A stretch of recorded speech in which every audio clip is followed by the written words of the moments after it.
Hello বন্ধুরা, আমি একটা ভিডিও নিয়ে চলে এসেছি। শুভ দুপুরের বৃষ্টি ভেজা। দেখো বন্ধুরা, আমি আজকে চুনো মাছের ঝাল রান্না করব। দেখো মশলাটা কষিয়ে নিয়েছি, এর মধ্যে আদা বাটা, রসুন বাটা, কাঁচা লঙ্কা চেরা, টমেটো কুচি আর কালো জিরে তেলে দিয়ে মশলাটাকে কষিয়ে নিচ্ছি। আর একটু লঙ্কার গুঁড়ো দিয়েছি। মশলাটা কষানো হচ্ছে, আস্তে আস্তে কষিয়ে নিই।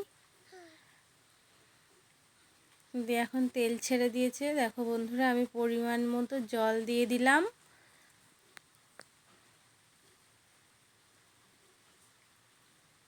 বেশি ঝোল করব না, গা মাখা মাখা করব।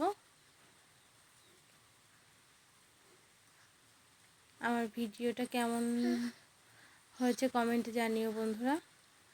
এখন আমি মাছগুলো, ভেজে রাখা মাছগুলো দিয়ে দিলাম। দিয়ে একটু মিশিয়ে 5 মিনিট রেখে দেবো গ্যাসটা সিমে দিয়ে। দেখো কি দারুণ লাগছে কালারটা, লাল লাল ঝাল ঝাল পুঁটি মাছের ঝাল। দেখো এবার আমি 5 মিনিট পর চলে এসেছি। রান্নাটা প্রায় কমপ্লিট, কালারটাও দারুণ এসছে। তোমরা কে কে খাবে আমাদের বাড়িতে চলে এসো। আমার তো বেশ ভালোই লাগে পুঁটি মাছের ঝাল খেতে। টাটা বন্ধুরা।